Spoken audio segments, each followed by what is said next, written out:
Aren't you tired of all of these real estate videos making every city on earth sound like the best place to be? Yeah, me too. Don't you just want somebody to tell you the truth about what it's actually like to live in these cities? Well, that's exactly what we are going to be doing today. No sugarcoating. This is everything that they don't tell you when you're moving to Minnesota. Hi, I'm Mackenzie Erasmus, a local real estate advisor with Engel and Volkers Lake Minnetonka, and today we're going to be diving into what they don't tell you about living in Minnesota.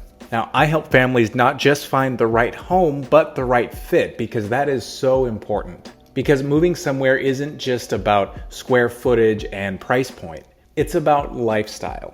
And after years of helping families relocate all over the state and living here myself, I have seen the good, the bad, and why did my car just stop working?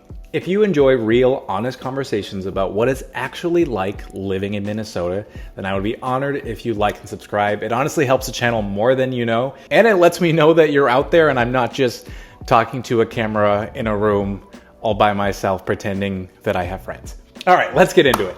All right, so let's start with the obvious, the weather. Now, everybody knows that it's cold here, but what they don't tell you is just how much it fluctuates and even how much it fluctuates on the same day. It's not uncommon to have 10 degrees one day, then 70 the next, then you're back to -20 by the weekend. Now, you can prep all you want, but as humans, we are not biologically meant to experience those wild fluctuations so often.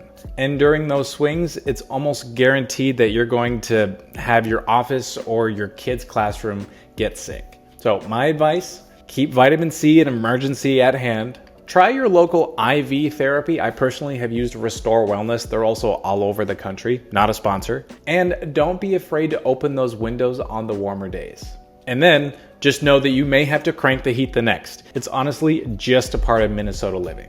Number 2. Now, guys, Minnesota nice, it is absolutely real, but it is also absolutely passive aggressive. This is more of a cultural thing, but you've probably heard this phrase before, and it is true. People here are friendly and polite and welcoming on the surface.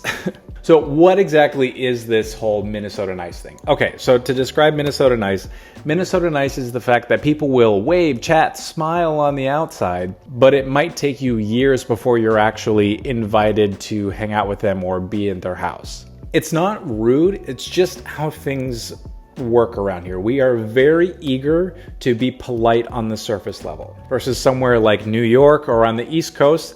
They are not very eager to be polite on the surface level, but you can bet that they bring you into their family and you are part of the club, part of the mafia, if you will. Minnesota mafia is like, yeah, we see you, we're going to be nice to you, we're going to welcome you in right away, but only as to say hi, hello, how are you, and then never actually invite you to game night.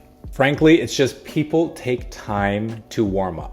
And I've talked about this before in other videos. Speaking of, by the way, if you are curious about some of the other things we've talked about, take a look at this video here where I've dived more into this.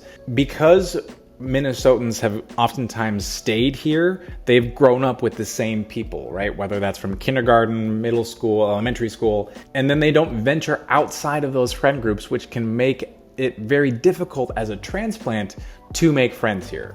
My recommendation, surround yourself with fun activities like pickleball or picnics or community events where it's going to feel very natural for you to meet people and then develop friendships from there. So if you are new to the area, plug into the local communities before you move. Often I look at Facebook groups to see if there's a way that I can introduce myself and have a plan of action to connect with the people before I actually move here. There's also running groups, the arts, fitness communities, or professional meetups as well. It'll help you connect faster and it will make Minnesota a home sooner. The thing is, once you've then earned a friend's trust, they are your friend for life. I have to say it now, please do not cancel me for this, but guys, Minnesota men's sport is not that great. Like, thank God we have the women's teams. The Frost and the Lynx are absolutely killing it. And then the men's team just, none of them can seem to actually get their act together. We love them, we're passionate, we show up, at the beginning of every season, ready to go. But in the realities, we are let down so many times, more than we can count, honestly. The Twins haven't had a real run like the Kirby Puckett days in the 90s. We did have one fall season, and then the Pohlads decided that, yeah, we had a great season. Let's cut payroll, because that makes sense. The Vikings, well, heartbreak is kind of a part of our brand. And, you know, the Timberwolves, while we have gotten closer and closer every year, I honestly haven't even gotten my hopes up because I am just emotionally setting myself up for the pain to protect myself. At least that's what my therapist says I need to do. Now, the shining example, again, is the Lynx, our WNBA team, who have been, absolutely dominant at times. So if you're moving here expecting championship parades, you'll need some patience. But if you want a fan base that is passionate and shows up no matter what, well, then you've come to the right place. I've always said you definitely want to date a Vikings fan because that is the biggest green flag. They will stick with you no matter what. The ups, the downs, mostly downs, they are going to stay with you no matter what. Okay, so now let's get real about the city of Minneapolis. If you go on Reddit or any internet platform where all of the keyboard warriors are, there will be people that say that Minneapolis is struggling. So let's actually talk about what that means. Now, Minneapolis is our biggest hub, and it's been through a lot in our recent years between the pandemic, the unrest in 2020, the shifts in the local economy. A lot of our restaurants and our nightlife have either closed or moved out. Some neighborhoods are bouncing back faster than others, but there are still pockets of the city that feel entirely empty.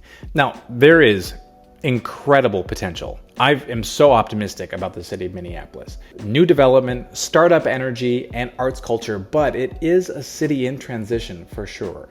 If you're thinking about moving to Minneapolis, my advice is to work with someone that really understands the micro neighborhoods, because in terms of feel, culturally, economically, it really will differ neighborhood by neighborhood, block by block.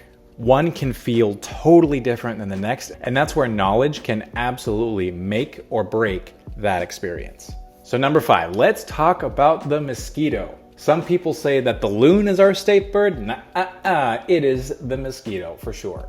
With over 10,000 lakes and counting. By the way, did you know that we actually have over 12,000 about it? Because Minnesotans were actually kind of humble. Fun fact. With so many of these lakes, we have all of these places for millions of mosquitoes to breed. From May through September, if you are outside, especially near water, you are on the menu. Now, some years are worse than others. It depends on the temperature of the winter that has taken place prior, but they're always around.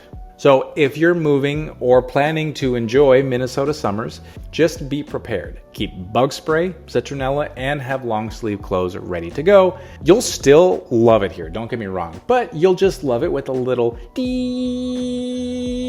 So there you have it.